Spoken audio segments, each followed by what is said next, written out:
मूलम गुरुरमूर्ति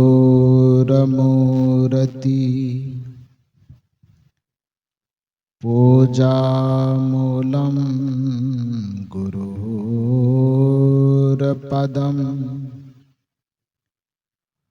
मंत्रमूलं गुरुर्वाक्यं मोक्षमूलं गुरुर्कृपा।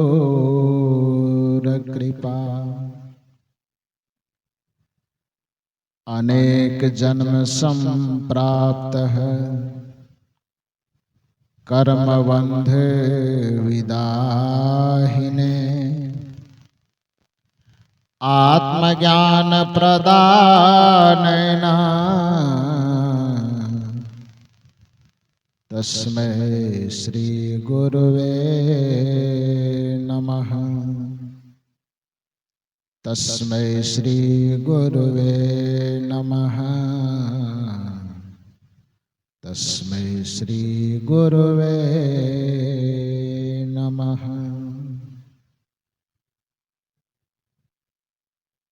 मेरे व्यावहारिक एवं पारमार्थिक जीवन के प्रबल प्रेरणा स्रोत परमाराध्य परम पूज्य सद्गुरुदेव जी छत्तीसगढ़ के पावन धरा जिला दुर्ग के तरीघाट में आदरणीय निर्मल बाबू सब परिवार के माध्यम से आयोजित 2 दिवसीय सत्संग समारोह के प्रथम दिन की द्वितीय सत्र में मंच पर विराजमान सद्गुरु कबीर आश्रम परसठी धमतरी से पधारे हुए परम पूज्य संत श्री हरेंद्र साहब जी, प्रयागराज से पधारे हुए पूज्य संत श्री यतीन्द्र साहब जी, हरियाणा से पधारे हुए पूज्य संत श्री गुलशन साहब जी एवं हमारे बगल की नवागांव सद्गुरु कबीर ब्रह्मचारिणी आश्रम से पधारी हुई हमारी साध्वी बहनें, इस परिवर्तक स्थल पर विराजमान अध्यात्म प्रेमी सज्जनों तथा देवियों, इस द्वितीय सत्र में इस मंच के माध्यम से बहुत सुंदर सुंदर विचार आप लोगों ने श्रवण किया है। उसी विचारों की कड़ी में थोड़ा सा निवेदन मैं भी आपसे करूं। निवेदन, अभी पूज्य श्री हरेंद्र साहब जी एक भजन सुना रहे थे। जिस भजन की प्रथम कड़ी थी कि महापुरुषों की यह पुकार है, हे मानव आप अपने जीवन का सुधार कर लो। इस धरती पर 84 लाख योनि की परिकल्पना की गई है।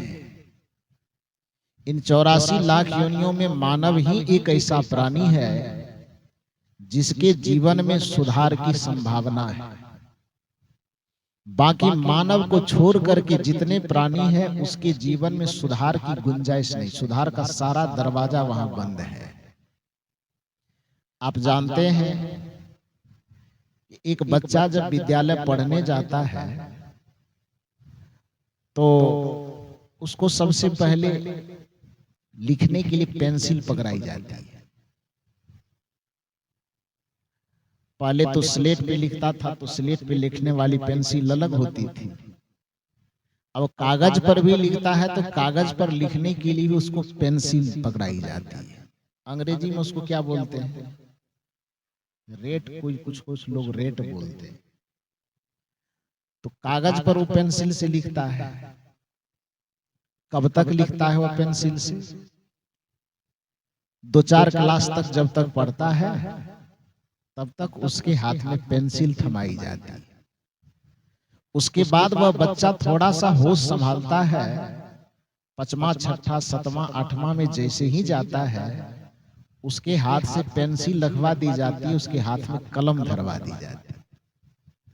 आपने कभी सोचा है कि ऐसा क्यों किया जाता है? इसका मनोवैज्ञानिक तथ्य क्या है? इसका मनोवैज्ञानिक तथ्य यह है कि जब तक बच्चे नासमझ है, उसको पुस्तक की समझ नहीं है, लेखनी की समझ नहीं है, तब तक उसके हाथ में पेंसिल इसलिए धराई जाती है कि पेंसिल से कदाचित कुछ गलत लिखा गया हो तो उसको वह मिटाने वाले से मिटा करके शुद्ध कर सकता है। लेकिन जब थोड़ा सा होश संभालता है तो उसके हाथ में कलम इसलिए थमा जाती है कि अब तुम्हारी गलती देखने के लायक है, यदि अब गलती होगी तो उसको मिटाया नहीं जा सकता है। जब तक नादान है तब तक उसको उसके गलती को सुधारने की संभावना हम देते हैं। यदि एक बार लिखने में गलत हो गई तो तुम मिटाने वाले रबड़ से मिटा करके उसको सही कर। लेकिन थोड़ा सा होश में आ जाने के बाद जब उसके हाथ में हमने कलम थमा दिया, तो कलम थमाने का मतलब यह है कि अब यदि कुछ लिखते हो तो थोड़ी जिम्मेदारी से लिखना, क्योंकि अब तूने यदि गड़बड़ी की तो उसको मिटाने की कोई संभावना नहीं है। उसी प्रकार से मानव एक ऐसा जीवन है जिस जीवन में आपको सृष्टि का ऐसा मनोहारी जीवन दे करके भेजा गया, स्वभाव दे करके भेजा गया जिसमें सुधार की गुंजाइश है। यह मनुष्य चाहे तो अपने जीवन को सुधार करके देवतुल्य बना सकता है, और यदि बिगाड़ ले तो फिर इससे बड़ा राक्षस भी खोजना बड़ा मुश्किल हो जाएगा। कर्म की भूमिका इसलिए कही जाती है, यही कारण है कि सत्संग किसके लिए होता है। आज तक आपने कहीं नहीं सुना होगा कि कुत्ता, घोड़ा, गधा इत्यादि के लिए कहीं सत्संग का पंडाल लगा है। किसी कुत्ते, घोड़े, गधे के लिए कहीं पर विद्यालय खुला है, ऐसा सुने हैं क्या?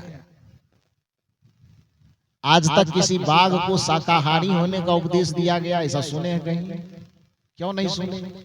क्योंकि उसमें बदलाव हो ही नहीं सकता, सुधार की गुंजाइश वहां है ही नहीं। प्रकृति ने उसको जैसा जीवन दिया है बस उस जीवन में फिक्स है, वो बदलाव नाम की कोई चीज वहां नहीं है। कुत्ता को जैसा बनाया गया 1000 वर्ष की पहले जैसे इस धरती पर उसका जीवन चल रहा था, आज भी उसका जीवन वैसा ही चल रहा है, और यह जब तक सृष्टि रहेगी तब तक उसका जीवन उसी तरह से चलेगा। बैल जैसा खा रहा था, जैसा सो रहा था, जैसा जी रहा था, उसी तरह से आज भी जी रहा है, आगे भी उसी तरह से जिएगा, उसमें बदलाव की कोई संभावना नहीं। यही कारण है कि आज तक किसी बाघ, कुत्ते, घोड़े के लिए कोई प्रवचन, कोई सत्संग, कोई विद्यालय, कोई महाविद्यालय का आयोजन नहीं किया गया। यदि बैल शाकाहारी है तो उसका शाकाहार उसके स्वभाव में फिक्स है, निर्धारित है, और बाघ यदि मांसाहारी है तो वह भी उसके स्वभाव में फिक्स है, निर्धारित है, उसमें कोई बदलाव नहीं है। इसको एक उदाहरण से समझिए कि एक बाघ जो स्वभाव से मांसाहारी है, कदाचित वह भटकते भटकते भटकते भटकते ऐसे जगह पहुंच गया है जहां पर उसको खाने पीने की कोई सामग्री नहीं मिल रही है। 10 दिन से 15 दिन से इतना भूखा गया है, वो भूख लगी है, उसके पेट और पीठ का अंतर करना मुश्किल हो गया है। मतलब भूख के कारण पेट और पीठ की दूरी खत्म हो गई है, चिपक गया है। हड्डियां गिनी जा सकती है, इतनी हड्डियां उसके शरीर से निकल आई है। 15 दिन का भूखा रहना कम थोड़े होता है। और इतने भूखे रहने के बावजूद भी किसी आदमी को दया आ गई, इसी तरी घाट का कोई आदमी हो, उसको बड़ी ममता लगी। ये शेर है जंगल का राजा, अब भूखा गया है, इतना भूखा है कि इसको माने चलने फिरने का साहस नहीं है, पेट और पीठ में अंतर समझ में नहीं आ रहा है, तो उसके भूख पर तरस खा करके इसी तरी घाट का कोई आदमी नाद में एक नाद घास परोस करके उसके आगे में जाकर के रख दे, बाघ के आगे। घास समझते हैं ना, तो घास को एकदम काट काट करके छोटा छोटा टुकड़ा करके उस बाघ के आगे में ले जाकर के एक नाद में परोस दे। बाघ से इशारा करे कि बहुत भूखे हैं, थोड़ा सा ग्रहण कर लीजिए। भोजन समझ करके या जलपान समझ करके? आप बताइए, क्या वह बाघ उस घास को खा करके अपनी भूख मिटा लेगा? छोड़िए, घास नहीं खाता। हमारे हरेंद्र साहब को ज्यादा ममता आ गई। आश्रम पर ढेर मालपुआ बनाया, खीर बनाया, दूध दही मेवा मिष्ठान लेकर के, और उसके आगे में परोस दिया। बाघ से कह रहा, घास खाना पसंद नहीं है तो ये मालपुआ ही भोग लगा दीजिए। खा लेगा बाघ? खाएगा? बिहार वाला बाघ होगा तो नहीं खाएगा। छत्तीसगढ़ वाला हो तो थोड़ा सा आप लोग बताइए, खाएगा? नहीं खाएगा। ठीक इसके विपरीत आप यही धारणा लागू कर दीजिए एक गाय पर, एक बैल पर। एक गाय और बैल की भी यही स्थिति हो गई कि ऐसे जगह पर वो चले गए हैं जहां पर कि भोजन के लिए कोई सामग्री, पानी का कोई सामग्री नाम का चीज नहीं है। वो अभी 15 दिन से इसी स्थिति में है। हड्डी निकल आए हैं 15 दिन से भूखे रहने के कारण। और उसके सामने में कोई व्यक्ति उसकी भूख पर तरस खा करके कोई व्यक्ति एक थैला मांस लेकर के गया, उसके आगे में, गाय के आगे में, बैल के आगे में रख दिया, प्रार्थना करा, हे गौ माता, घास की व्यवस्था तो हम नहीं कर सकते, लेकिन आपके लिए बगल से हम 1 केजी मांस लाए हैं, इसको खा करके अपना भूख मिटा लीजिए। क्या होगा? वहां गाय क्या करेगी, बैल क्या करेगा? खा लेगा? नहीं खाएगा। वो गाय और बैल मांस को सूंघ नहीं रहा है तो दीक्षा किससे लिया? हरेंद्र साहब से। सत्संग कहाँ सुना? उत्तरी घाट में। उत्तरी घाट में सुनने के कारण, सत्संग सुनने के कारण शाकाहारी हुआ, ऐसी बात तो नहीं है। और एक बाघ यदि मांसाहारी है तो वो मांसाहारी किसी कुसंगी के संग में, चक्कर में फंस करके, किसी बिगड़े हुए आदमी के संसर्ग में जाकर के वो बाघ बिगड़ गया है, ऐसी भी बात नहीं है। बाघ न किसी गलत संगति में आकर के बिगड़ा है और न बैल और गाय किसी सत्संगति में आकर के सुधरा है। यदि बैल और बाघ के स्वभाव में अंतर है, एक स्वभाव से मांसाहारी है, दूसरा स्वभाव से शाकाहारी है, तो प्रकृति के द्वारा वह निर्धारित है। उसमें न तो गिरने की संभावना है न उठने की संभावना है। लेकिन मनुष्य एक ऐसा प्राणी है जिसमें उठने की भी संभावना है और गिरने की भी संभावना है, महान बनने की भी संभावना है और दुरात्मा बनने की भी संभावना है। क्योंकि इसमें गिरने फिसलने की भी संभावना है, इसलिए इस फिसलन से बचाने के लिए हमारे भक्तों को, संतों को मिल करके इस सत्संग का आयोजन बार बार करना पड़ता है कि इतना सजग बना करके मनुष्य को रखा जाए कि उसको भटक करके फिसलने न दिया जाए। इसलिए महापुरुषों को यह पुकार पुकार करके कहना पड़ रहा है कि महापुरुषों की यही है पुकार, हे मानव क्या कर लो? तो अपने जीवन में कर लो सुधार। आपके ही जीवन में सुधार की संभावना है। आप एक ऐसे प्राणी हैं जो अपने जीवन को बिगड़े से बिगड़े स्थिति से पलट करके आप महान बना सकते हैं। सुबह में हमारे पूज्य श्री यतीन्द्र साहब जी बड़े सुंदर सुंदर उदाहरण दे रहे थे। अगली माल का उदाहरण, रत्नाकर का उदाहरण, आम्रपाली का उदाहरण, ये सब तो ऐतिहासिक उदाहरण है, तो जिसके कारण लोगों को समझाने के लिए कहना पड़ता है। नहीं तो हम लोगों से 23 साल साधना मार्ग में गुजरने से हुआ है। 2002 में जब 12 वर्ष की उम्र थी, उस समय में घर छोड़ करके निकले थे, 8वां क्लास में पढ़ते पढ़ते, और सत्संग मंच पर बैठ करके लोगों के बीच में अपनी बात सुनाते सुनाते ये मेरा 23वां वर्ष समाप्त हो रहा है। कितना दिन? 23। इतने दिन के दरमियान में आप कल्पना कीजिए कि कितना रत्नाकर आकर के हम लोगों से मिला होगा, कितना अंगुलीमाल मिला होगा, कितने अमरपाली मिले होंगे, और कितने जुआरी, कितने शराबी, कितने मांसाहारी, कितने लोगों से संपर्क हुआ होगा, और कितने लोग आकर के यहाँ से अपने जीवन को सुधार का फार्मूला लेकर के गए होंगे और अपने जीवन को सुधार के पथ पर लगाए होंगे। इसकी गिनती नहीं की जा सकती, अनगिनत। ये जीवन सुधार का जो केंद्र है वो केवल सत्संग स्थान है। परम पूज्य सदगुरु श्री अभिलाष साहब जी अपने प्रवचनों के दरमियान बारंबार कहा करते थे कि मनुष्य के पास सबसे बड़ी कमजोरी यह है कि वो हर चीज को सुधारने की व्यवस्था तो कर लेता है, लेकिन उसका संस्कार बिगड़ जाए, उसका विचार बिगड़ जाए, उसका व्यवहार बिगड़ जाए, उसकी बुद्धि बिगड़ जाए, तो उसको सुधारने का वह कोई संकल्प नहीं लेता। वरना सुधार तो उसको भी प्रिय है। कैसे? तो पूज्यवर गुरुदेव श्री अभिलाष साहब जी कहा करते थे कि मनुष्य घड़ी पहनता है, घड़ी पहनते पहनते अचानक उस घड़ी में कुछ बिगाड़ आ जाए तो क्या करता है? उसको तोड़ करके फेंक देता है। यहाँ ऐसा विधान है क्या कि घड़ी बिगड़ गई पहनते पहनते तो तोड़ फोड़ करके फेंक देना है? ऐसा किया जाता है? तब क्या करते हैं? उस घड़ी को किसी मैकेनिक के पास ले जाते हैं और उसको ठीक करवाते हैं। कपड़ा खरीद के लाए, पहन रहे हैं, कुछ दिन पहनते पहनते किसी कारण से वह कपड़ा कहीं फट गया तो क्या करते हैं? उसको फेंक देते हैं। तब सिलाई करने वाले जो कारीगर हैं उसके पास ले जाते हैं और दोबारा उसको सिला देते हैं। सिलाई तो सुधार ही है ना। कपड़ा फट करके बिगड़ गया तो दर्जी के पास जाकर के, सिलाई वाले कारीगर के पास जाकर के उसको ठीक कर दिए। ठीक करना ही तो सुधार कहलाता है। चप्पल जूता पहनते पहनते फट गया, उसको ले जाकर के किसी मोची के पास, किसी कारीगर के पास उसको ठीक करवा दिया। शरीर और स्वास्थ्य में बिगाड़ आ गया, सर्दी आ गई, बुखार लग गया, पेट दर्द हो गया, माथा दर्द हो गया, तो इसको सुधरवाने के लिए हॉस्पिटल मेडिकल जाते हैं कि नहीं जाते हैं? तो आदमी के स्वास्थ्य में बिगाड़ आ जाए तो उसको सुधारने के लिए वह तत्पर रहता है। आदमी के कपड़े बिगड़ जाए, फट जाए तो उसको सुधारने के लिए वह तत्पर रहता है।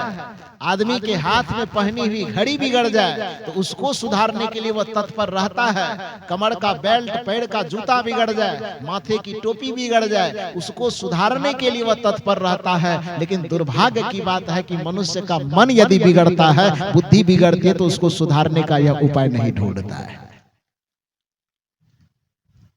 यदि मन को सुधार करने का यदि स्थान ढूंढा जाए तो जैसे एक कपड़े को सुधारने का स्थान है दर्जी के पास, स्वास्थ्य में यदि बिगाड़ आ जाए तो उसको सुधारने का एक स्थान है हॉस्पिटल, एक स्थान मेडिकल। यदि आपके और किसी चीज में बिगाड़ आ जाए, आपकी गाड़ी में बिगाड़ आ जाए तो उसका कहीं गैरेज खुला हुआ है। लेकिन यदि आपको बुद्धि में सुधार करना हो, विचार में सुधार करना हो, संस्कार में सुधार करना हो, स्वभाव में सुधार करना हो, तो उसको ठीक करने के लिए स्थान न तो सरकारों ने कहीं खोला है, न सेठों ने कहीं खोला है। उसको सुधारने का स्थान बस एक ही स्थान है, जिसका नाम है सत्संग का स्थान और गुरु का दरबार। इसलिए कहा जाता है दरबार में सच्चे सदगुरु के दुख दर्द मिटाए जाते हैं। दुनिया का हर एक बिगड़ा हुआ इंसान सत्संग में डुबकी लगा करके पवित्र हो जाता है, सुधर जाता है। साहब बता रहे थे, अभी मैं मंच पर आ रहा था तो आपको गिना रहे थे, व्याकरण पढ़ा रहे थे। ऊंच का उल्टा क्या होगा?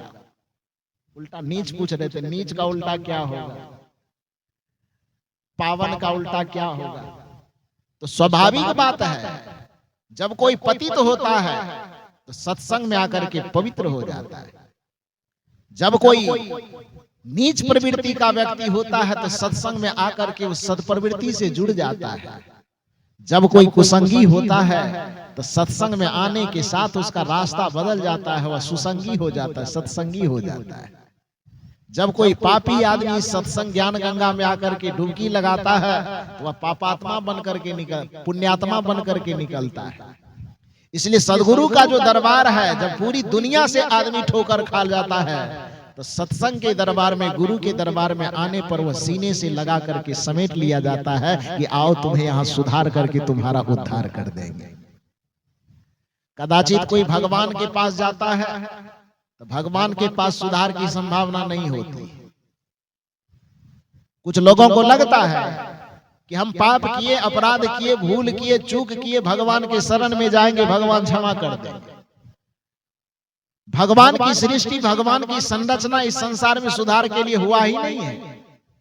आपको जानना चाहिए, इस बात को समझना चाहिए कि पाप के सुधार के लिए भगवान का अवतरण इस संसार में हुआ ही नहीं है। क्यों?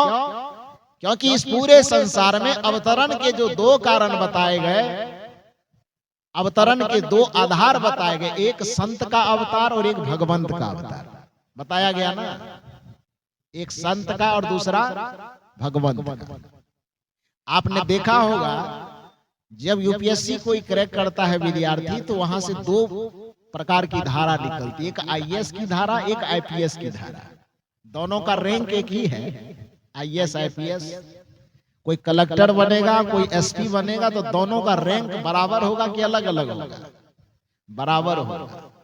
लेकिन दोनों का जो कार्य विभाग बंटवारा होगा वो अलग अलग होगा। आईएएस का कार्य विभाग होगा पूरे जिला के विकास कार्य को देखना, और आईपीएस का विभाग क्या होगा? पूरा जिला के प्रशासनिक व्यवस्था को संभालना होगा ना।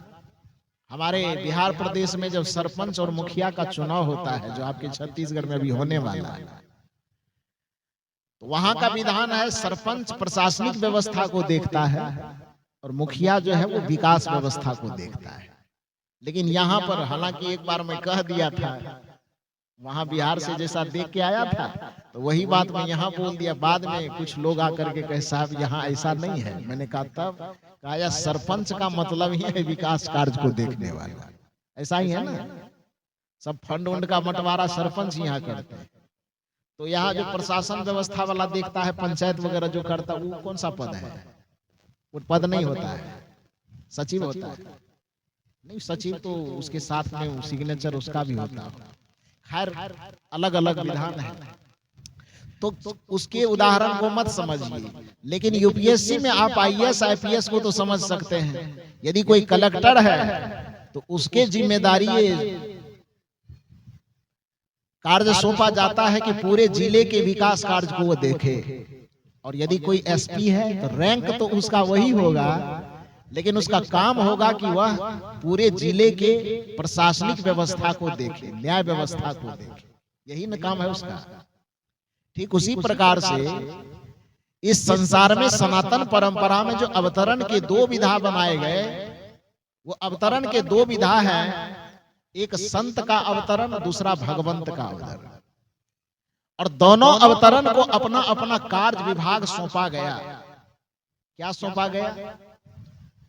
संत के अवतरण का हुआ कि संत को कहा कि भाई आपका अवतार इसलिए इस संसार में हो रहा है कि जब जब इस संसार में अधर्म बढ़े, पाप बढ़े, विकार बढ़े, बुराई बढ़े, तो आप इस धरती पर जा जा करके पूरे दुनिया की बुराई का सुधार कर दें, इसलिए संत को इस संसार में भेजा गया।